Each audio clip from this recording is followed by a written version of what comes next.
Hello friends, welcome back to my channel A to Z. आज हम आपको BSc first year के second semester का यूनिट फर्स्ट पढ़ाने जा रहे हैं। जैसे देखिए क्या है बीएससी फर्स्ट ईयर केमिस्ट्री में, क्या है बायो केमिस्ट्री है, जिसमें बायो केमिस्ट्री के अंडर में कितने पार्ट आते हैं? 2 पार्ट आते हैं। जैसे bio organic chemistry and bio inorganic chemistry आते हैं, जिसमें से बायो ऑर्गेनिक केमिस्ट्री पढ़ना है हमें और बायो इनऑर्गेनिक केमिस्ट्री नहीं पढ़ना है।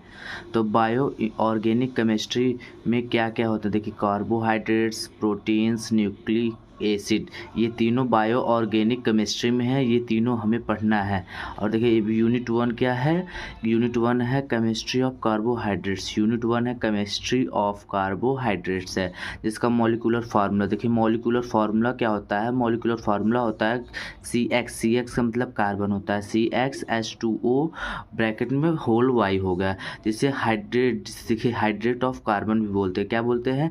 इस कार्बोहाइड्रेट्स को हाइड्रेट ऑफ कार्बन भी बोलते हैं। अब देखिए ग्लूकोज का फार्मूला C6H12O6 और C6H12O6 होता है, या फिर C6 इस फार्मूले पे ग्लूकोज का रखेंगे तो C6H2O का होल 6 हो जाएगा, जिससे 2 6 12 और O6 हो जाएगा, तो H12O6 फार्मूला बन गया। सुक्रोज का क्या फार्मूला होता है? C12H22O11, तो इसका क्या होगा? फार्मूला बेस्ड पे C12H2O हो पूरे को होल 11 हो गया। जैसे 11 2 जा 22 हो गया एंड 11 1 जा 11, तो क्या होगा? H22O11 हो जाएगा। अब नेक्स्ट क्या है? Acetic acid CH3COOH। Acetic acid का CH3COOH, इसे फार्मूला बेस पे रखेंगे तो C2H2O का होल ट्वाइस। ये कार्बोहाइड्रेट्स नहीं है, बट इससे भी फार्मूला बन सकता है। और नेक्स्ट देखिए कार्बोहाइड्रेट्स की डिफिनेशन क्या होती है?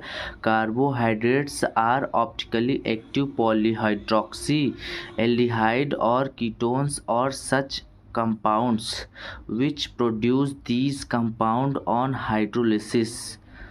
एग्जाम्पल्स कार्बोहाइड्रेट्स के एग्जाम्पल कौन कौन से होते हैं?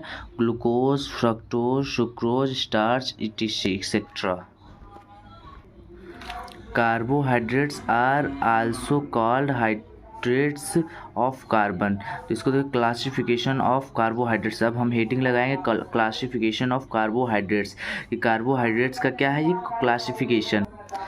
क्लासिफिकेशन ऑफ कार्बोहाइड्रेट्स के अंडर में on the basis of sweetness है, जिसमें ये हेडिंग है। इसके अंडर में शुगर आता है। इसके अंडर में क्या आता है? फर्स्ट ए क्या आता है? शुगर आता है। अब शुगर के अंडर में क्या है? 1। शुगर के अंडर में मोनोसैकेराइड आते हैं। मोनोसैकेराइड क्या होते हैं? देखिए monosaccharides, this is the simplest unit of carbohydrates. यह बहुत ही सिंपलेस्ट यूनिट है कार्बोहाइड्रेट का। it cannot be broken into simple carbohydrates, example glucose, fructose etc। And second देखिए ओलिगोसैकेराइड। सेकेंड क्या है? ओलिगोसैकेराइड। ये सब शुगर के पार्ट्स हैं। ये सब किसके पार्ट्स हैं? शुगर के पार्ट्स हैं। ओलिगोसैकेराइड सब क्या है? Oligosaccharides can be made up by the 2 to 10 units of monosaccharide. ये मोनोसैकेराइड के 2 या 2 से अधिक 10 यूनिट के अंडर तक के मोनोसैकेराइड से मिलकर ओलिगोसैकेराइड बनाता है। एग्जाम्पल में जैसे सुक्रोज, माल्टोज, लैक्टोज एक्सेट्रा। अब देखिए इसमें इम्पोर्टेंट नोट पॉइंट क्या है? नोट पॉइंट क्या है ये देखिए, when 2 unit of monosaccharide are form a new carbohydrates it is called disaccharide. अगर 2 यूनिट मोनोसैकेराइड से मिलकर एक न्यू कार्बोहाइड्रेट बनता है, जिसे हम डाइसैकेराइड्स कहते हैं। और नेक्स्ट देखिए क्या है? व्हेन 3 यूनिट्स ऑफ मोनोसैकेराइड, और मोनोसैकेराइड के 3 यूनिट से मिलकर बना हुआ कोई new carbohydrates, it is called trisaccharide. इसे ट्राइसैकेराइड कहते हैं।